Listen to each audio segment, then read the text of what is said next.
Captain Rail had been flying through space for 30 years, but he had never seen anything like the warning beacon that floated before his ship. The massive structure was bigger than most space stations, and it glowed with a strange blue light that made his crew nervous. Words appeared on every screen in his ship, written in perfect Thornian language, even though no one had taught humans how to speak their tongue. Beyond this point lies human space, and even aliens will not cross it. The message was simple, but it carried weight that made Rail's stomach turn cold. Every species in the galaxy knew about the human boundary. Every captain had heard stories about ships that crossed into human territory and came back changed or never came back at all. The survivors who made it out spoke of impossible things and beings that could do things that broke every law of science. Rail looked at his science officer Nira, who was staring at her instruments with wide eyes.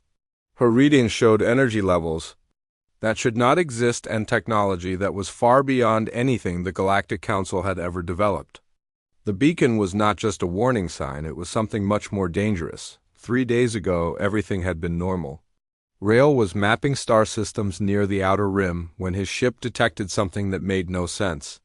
A massive energy signature had come from deep inside human space, and it was unlike anything in their databases. The energy output was so powerful that it registered on sensors from halfway across the galaxy. But more than that, it was energy that followed no known patterns and used principles that their best scientists could not explain. The Thornian High Command had ordered him to investigate, but to stay far away from the human boundary. For 47 years, the galaxy had enjoyed peace because everyone agreed to leave the humans alone. No one wanted to risk another war, especially not with beings who seemed to ignore the basic rules of reality. But now something had changed. The humans had done something that announced their presence to every civilization in known space. The energy readings suggested they had built something bigger and more advanced than anything the galaxy had ever seen. If they were preparing to expand beyond their borders, it could mean the end of everything. Rail watched the beacon rotate slowly in the darkness of space. Its blue light pulsed like a heartbeat, and each pulse sent strange signals through his ship. His navigator Tom reported that their instruments were acting strangely. Their computer systems were running faster than normal, and their sensors were picking up details they should not be able to detect. It was as if the beacon was improving their technology just by being near it. The stories about humans were told in whispers across the galaxy. They said humans looked weak and soft with no natural weapons or armor. They had no claws or fangs or thick skin to protect them, but they could survive in environments that would kill any other species. They could adapt to anything, and they never gave up no matter how hopeless things looked. The old record spoke of human ships that could appear and disappear without warning. Human soldiers who could keep fighting after injuries that should have killed them. Human technology that worked in ways that made no sense but somehow produced results that exceeded everything else in the galaxy. Most disturbing were the reports of humans who seemed to know things they should not know and could predict events before they happened. But those were just stories, and most people thought they were myths created to keep ships away from human space. The truth was that no one really knew what humans were capable of because no one had seen them for decades. They had retreated behind their boundary and stayed there while the rest of the galaxy moved on without them. Now, as Rail stared at the warning beacon, he wondered if the galaxy had made a terrible mistake by ignoring the humans for so long. The energy signature from 3 days ago was still growing stronger. Whatever the humans were building was getting bigger and more powerful every hour. If they decided to come out of their territory, they would find a galaxy that had grown soft and comfortable during the long peace. His communications officer spoke up from her station with fear in her voice. She was receiving signals from the beacon, but they were not like any transmissions she had ever seen. The signals seemed to be scanning their ship and learning everything about them. Their weapon systems, their shield strength, their crew complement, and even personal information about each person on board. It was as if the beacon could read their minds and their computers at the same time. Rail made a decision that would change his life forever. He opened a communication channel to the beacon and spoke in clear Thornian, knowing that somehow the humans would understand him. This is Captain Rail of the Thornian vessel Starweaver requesting permission to speak with human representatives about the energy signature we detected from your territory. The response came immediately, in perfect Thornian, spoken by a voice that sounded completely human and completely calm. We have been expecting you, Captain Rail. Your ship may approach the boundary, but you will follow our guidance exactly. Any deviation from our instructions will result in your immediate destruction. Do you accept these terms, the casual way the human spoke about destroying his ship made Rail realize that the old stories might not be myths after all. He looked around his bridge at his crew and saw fear and curiosity in equal measure. They had come this far, and turning back now would mean living with questions for the rest of their lives. Rail took a deep breath and gave the response that would echo through galactic history. We accept your terms and request permission to enter. Human space for diplomatic contact. The beacon pulsed brighter and new signals flooded their ship. Their navigation system was taken over by human technology, and their ship began moving toward the boundary without any input from the crew. As they crossed the invisible line that marked the edge of human territory, Rail felt something change. In the air itself. They were no longer in the galaxy they knew. They had entered a realm where humans had spent decades becoming something more than anyone had imagined possible. The first thing Rail noticed after crossing into human space was the silence. Not the normal silence of empty space, but something deeper and more unsettling. It felt like his ship was moving through a place where the normal rules did not apply.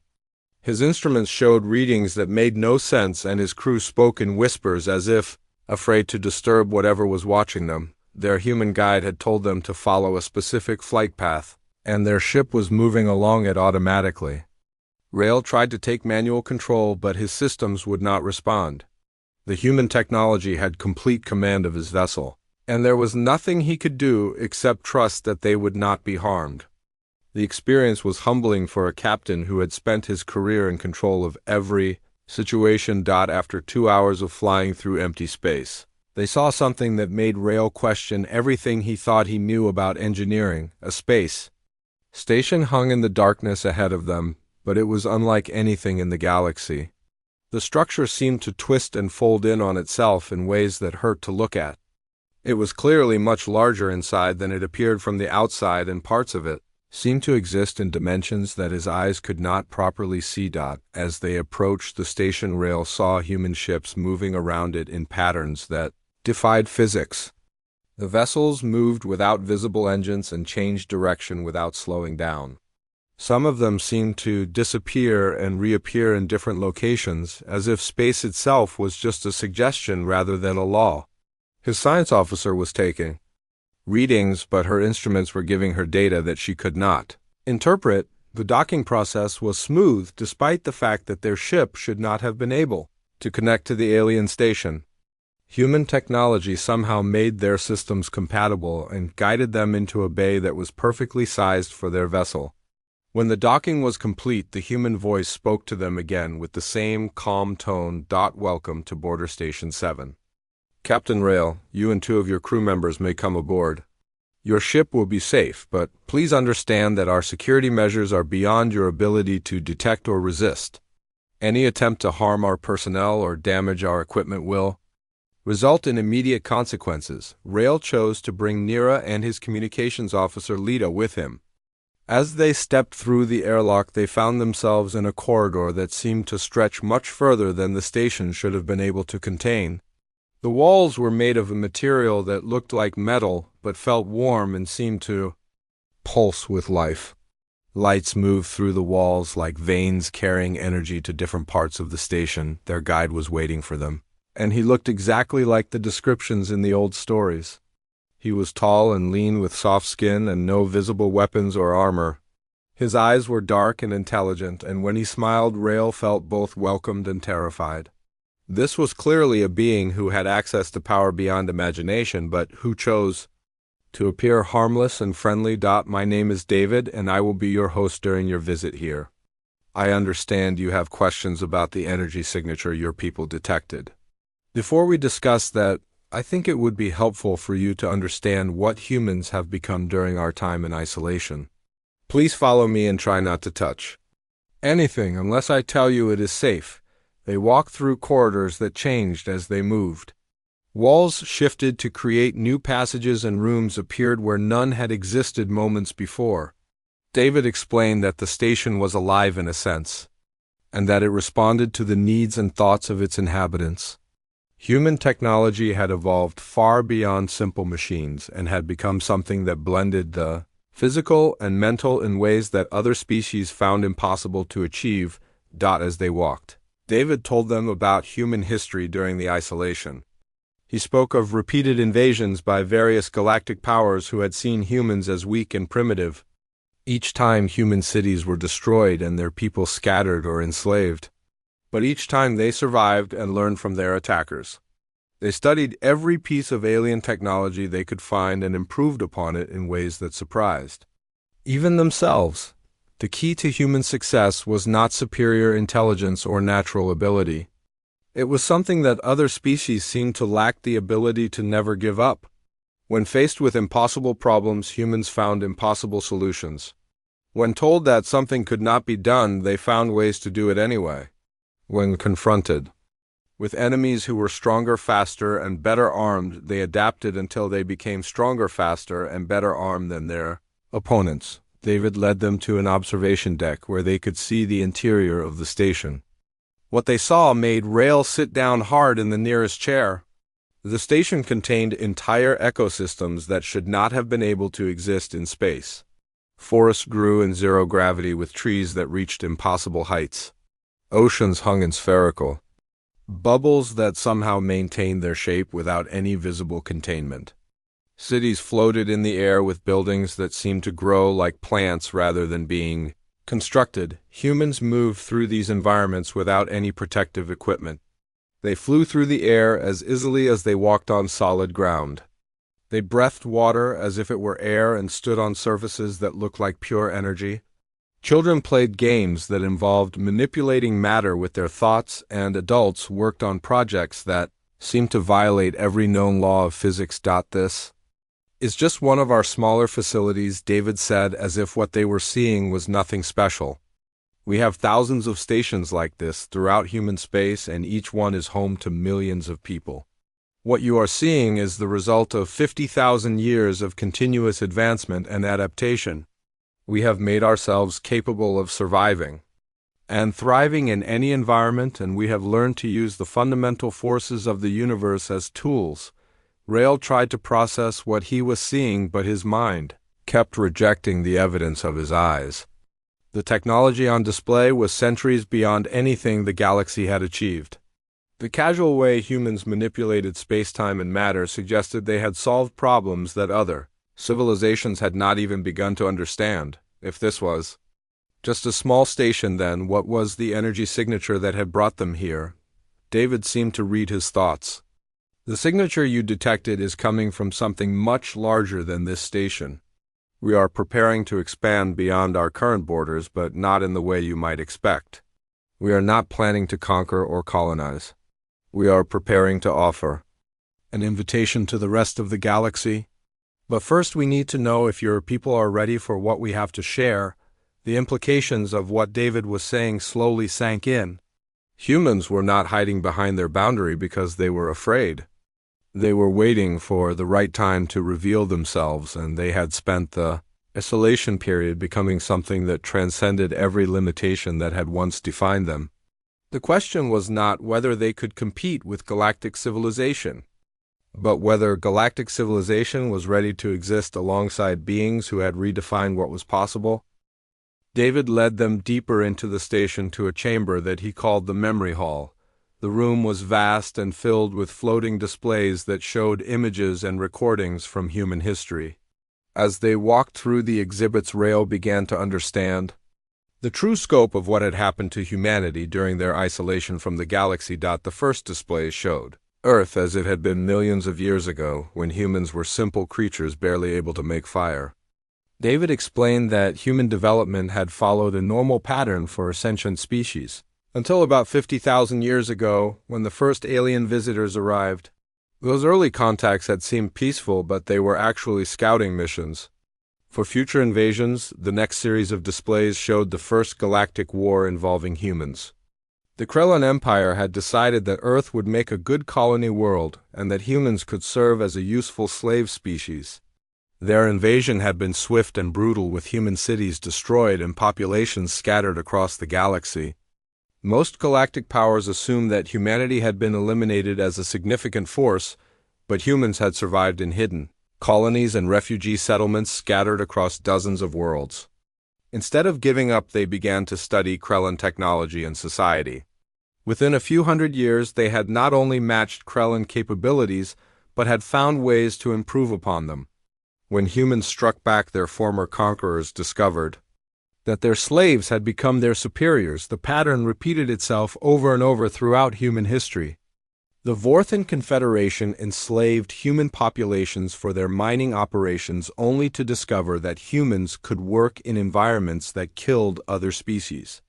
The Nexus Alliance tried to use humans as soldiers in their wars, but found that human military innovations soon made their own forces obsolete. Each time a galactic power tried to exploit humanity, they ended up inadvertently teaching humans how to surpass them. David paused at a display showing the most recent invasion attempt by the Zephyrian Republic only 3,000 years ago. The Zephyrians had possessed the most advanced technology in the galaxy, and they had expected an easy victory over what they saw as a primitive species.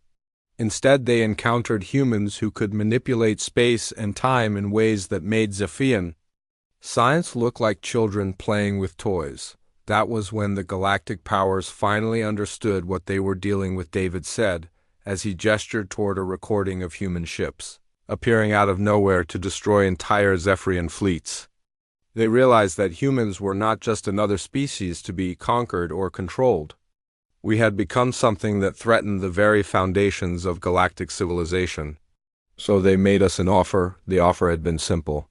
Humans could have their own territory free from interference if they agreed to stay within defined boundaries and avoid contact with the rest of the galaxy.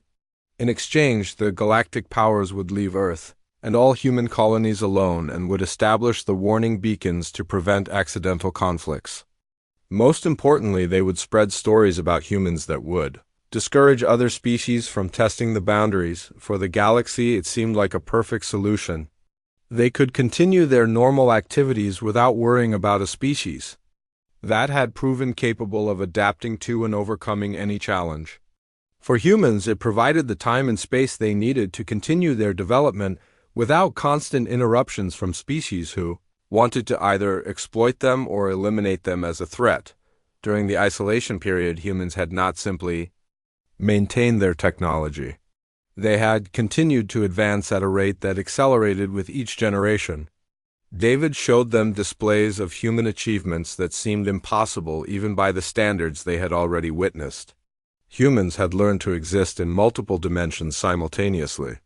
They had developed the ability to manipulate matter at the quantum level using only their minds. They had even found ways to extend their consciousness beyond the limitations of individual bodies, but the most significant achievement was what David called the integration. Humans had learned to merge their biological nature with their technology in ways that enhanced both without diminishing either. They were still recognizably human, but they had also become something more.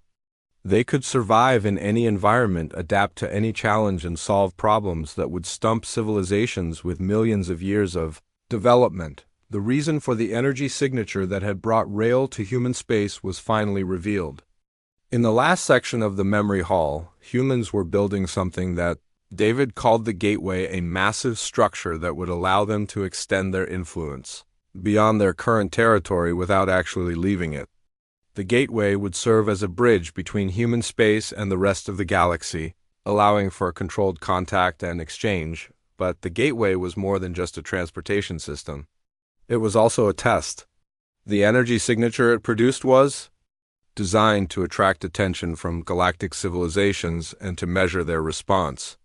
Would they react with fear and aggression, or with curiosity and a desire for peaceful contact?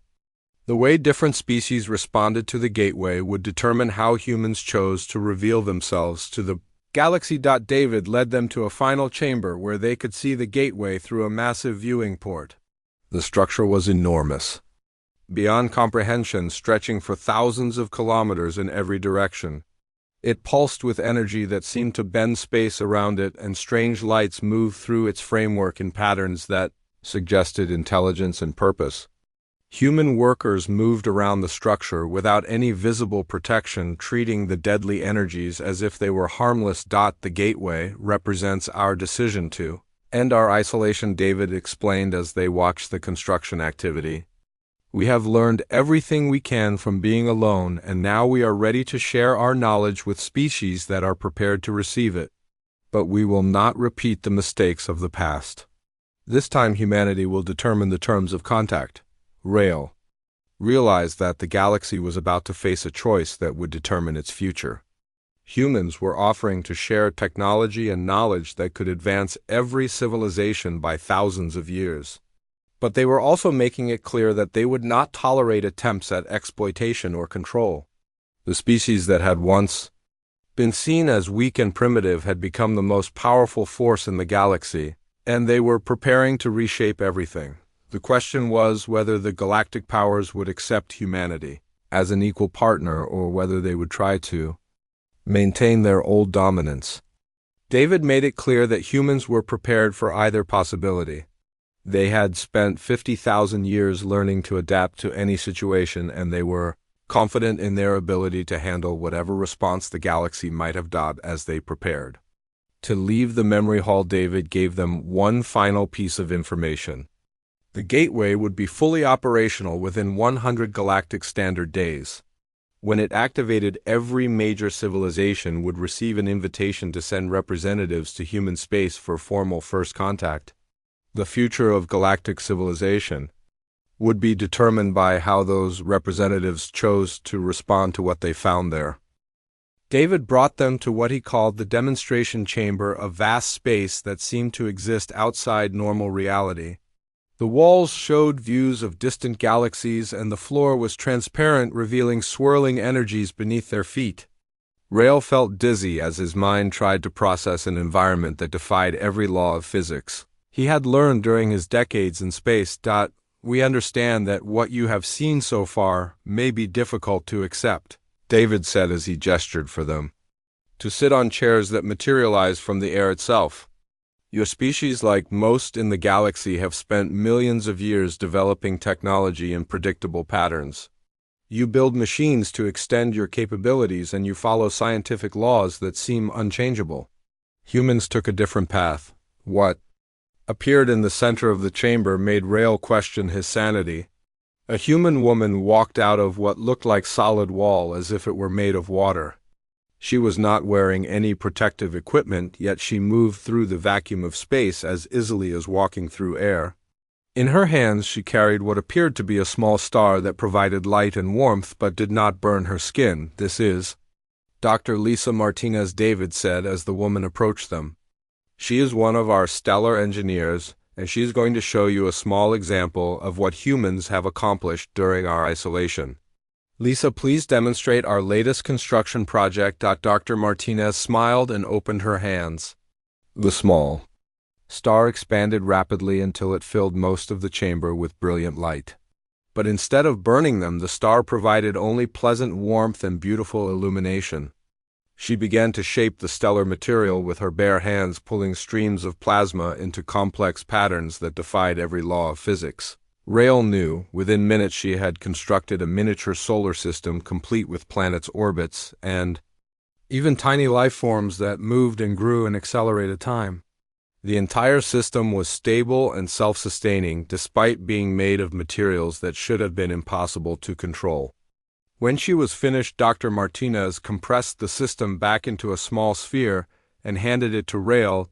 This is for you to take back to your people, she said in perfect Thornian. It contains a complete record of how we built this system and the principles behind our stellar engineering techniques. Your scientists will find it educational, though they may need several decades to understand the basic concepts. David led them to the main viewing area where they could see the real demonstration he had promised. Through the transparent walls, They watched as humans worked on a project that made Rael forget how to breathe. They were building a Dyson sphere around a blue giant star, but they were doing it in ways that seemed like magic rather than engineering. Humans worked in open space, without any protective equipment, moving freely through environments that should have killed them instantly. They manipulated stellar material with their hands and shaped metal beams that were larger than most spaceships. The construction was proceeding at a rate that would have required millions of workers and thousands of years using conventional technology, but only a few hundred humans were involved, and they were completing sections every hour. The humans working on the project were not using traditional tools or machinery. Instead, they seemed to control matter and energy through some form of mental interface that allowed them to reshape reality according to their will. They moved faster than Rael thought possible, and they coordinated their efforts without any visible communication system. It was as if they shared a collective consciousness that allowed them to work as a single organism. Dr. Martinez explained that humans had long ago solved the problems of biological limitation through what she called enhancement, rather than replacement. They had not abandoned their humanity, but had instead expanded it beyond the boundaries that other species accepted as unchangeable. They could exist in any environment, survive any injury, and think at speeds that made quantum computers seem slow. The Dyson sphere construction was not just a demonstration of human capabilities. It was also a practical project designed to provide energy for even larger construction projects deeper in human space. David revealed that humans were building multiple megastructures, including ringworlds that could house trillions of people, and computational systems that could simulate entire galaxies in perfect detail. But the most impressive aspect of human achievement was not their technology, but their rate of advancement. David showed them recordings of human development over the past 1,000 years, and the acceleration was beyond anything Rael could comprehend. Humans were advancing so rapidly that they solved problems before other species even recognized that those problems existed. The secret to human success was not superior intelligence or resources, David explained. It was their approach to challenges. When faced with limitations, humans did not accept them as permanent features of reality. Instead, they treated every obstacle as a puzzle to be solved and every failure as a learning opportunity. They had developed a culture that rewarded innovation and adaptation above all other values. This philosophical difference had practical consequences that extended far beyond technology. Human society had evolved to support rapid change and continuous improvement. They had eliminated conflicts between individuals and groups by creating systems that made cooperation more beneficial than competition. They had solved problems of resource scarcity by learning to create rather than consume. Most importantly, humans had developed what David called perspective, the ability to see problems from multiple viewpoints simultaneously and to find solutions that benefited everyone involved. This had allowed them to avoid the zero-sum thinking that plagued most galactic civilizations and to create advances that lifted everyone rather than giving advantages to some at the expense of others. As they watched the Dyson sphere construction continue, Rael began to understand the magnitude of what humans were offering to the galaxy. The technology they had developed could solve every major problem facing galactic civilization. Resource scarcity could be eliminated through their matter manipulation techniques. Interstellar travel could be revolutionized by their space folding methods. Even death itself could be overcome through their biological enhancement systems, but David made it clear that humans would not simply give this technology away. They had learned from their history that advanced capabilities in the wrong hands could lead to disaster. Any species that wanted access to human knowledge would have to prove that they could use it responsibly and that they were committed to the same principles of cooperation and continuous improvement that had guided human development. The test would come soon, David said as the demonstration concluded. The gateway would soon be complete, and invitations would be sent to every major civilization in the galaxy. Those who came to human space would be evaluated not just on their technology or military power, but on their wisdom and their commitment to using knowledge for the benefit of all. The future of the galaxy would depend on how many species could meet human standards for. Partnership DOP, as they prepared to return to their ship, Rail realized that everything he thought he knew about the balance of power in the galaxy was about to change. Humans were not just another species seeking their place among the stars. They had become something that transcended the limitations that other civilizations accepted as natural. The question was whether the rest of the galaxy could evolve quickly, enough to join them, or whether humanity would be forced to continue their development alone. When Rail returned to his ship, his crew could see that something fundamental had changed in their captain.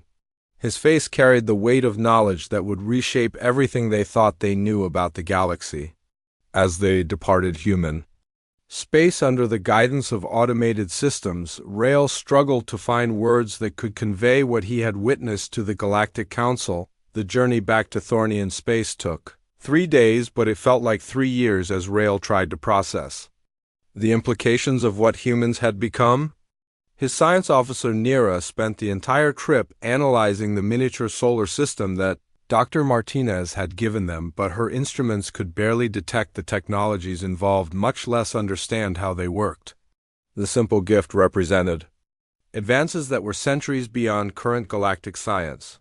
When they reached the council chambers on the capital world, Rail found himself standing before representatives from every major civilization in the galaxy.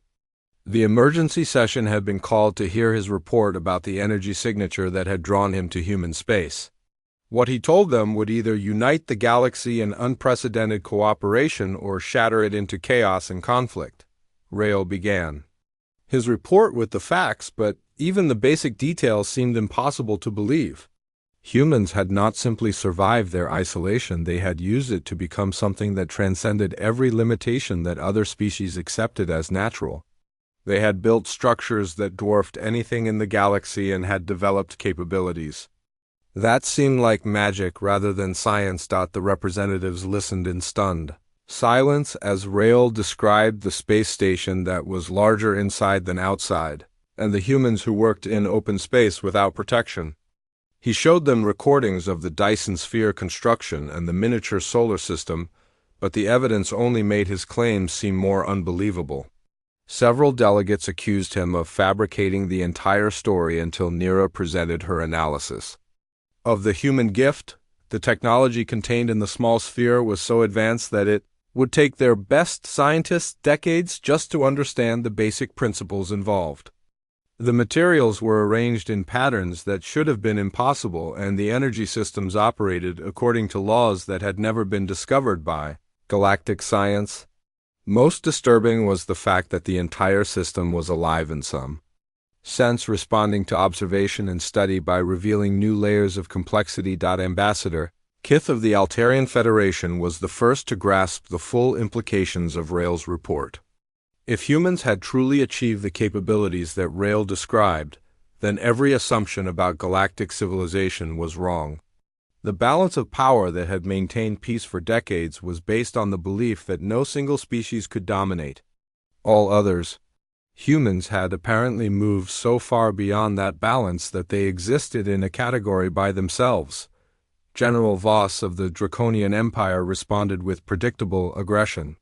He argued that humans represented an existential threat to galactic civilization and that immediate military action was necessary to prevent them from expanding beyond their current territory.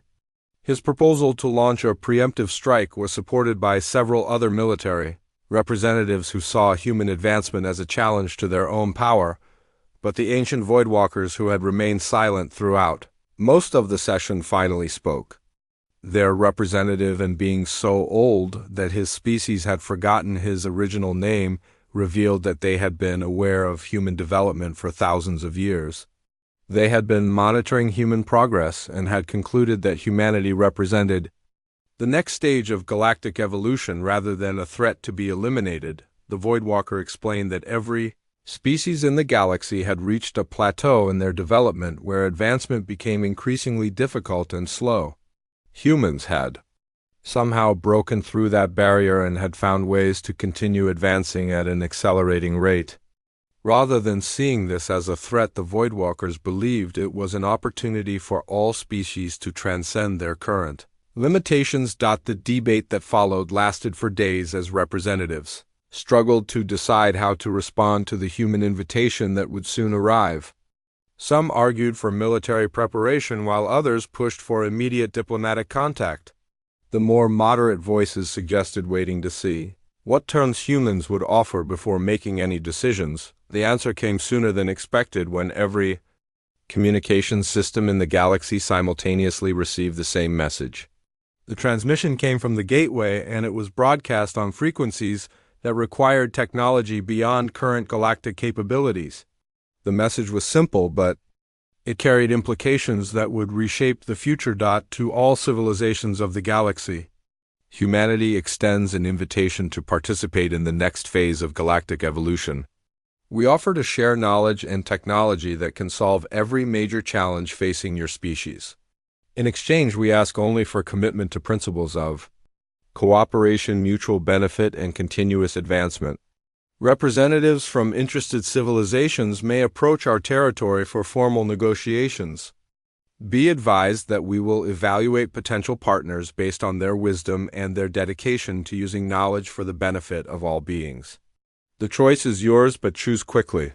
The galaxy faces challenges that require immediate attention and united action. The message was followed by detailed information about a crisis that no galactic civilization had detected. A rogue black hole was moving toward the galactic core and would destabilize the entire spiral arm within 100 years. Current galactic technology could track the object but could not stop it or divert its course. The mathematics were clear. If nothing was done, billions of stars and trillions of beings would die. When the galactic structure collapsed, humans had already solved the problem. The message included several possible solutions along with the technology needed to implement them, but they would only share the complete information with civilizations that proved their commitment to cooperation and responsible use of advanced knowledge. The galaxy had 100 years to either work together or face extinction. The impact of the human message was immediate and profound. Ancient rivalries and territorial disputes suddenly seemed petty compared to the threat of galactic destruction. Species that had not spoken to each other for centuries began emergency communications to discuss joint responses to the crisis. The old order of competition and conflict began to crumble as survival instincts forced cooperation. Rael found himself appointed as the head of the first diplomatic mission to human space. Representatives from dozens of species would accompany him on a journey that would determine whether galactic civilization could evolve beyond its current limitations. The humans had made their offer, but acceptance would require fundamental changes in how every species approached problems and relationships. As Rael prepared for the most important mission in galactic history, he realized that humanity had achieved something more significant than technological advancement. They had found a way to grow beyond the petty conflicts and zero-sum thinking that had limited every other species. The question was whether the rest of the galaxy could learn to do the same. The age of human isolation was ending, but the age of human leadership was just beginning. The galaxy would either rise to meet the challenge and become something greater than it had ever been, or it would remain trapped in old patterns while the universe moved on without it. The choice, as the humans had said, was theirs to make, but the time for choosing was running out.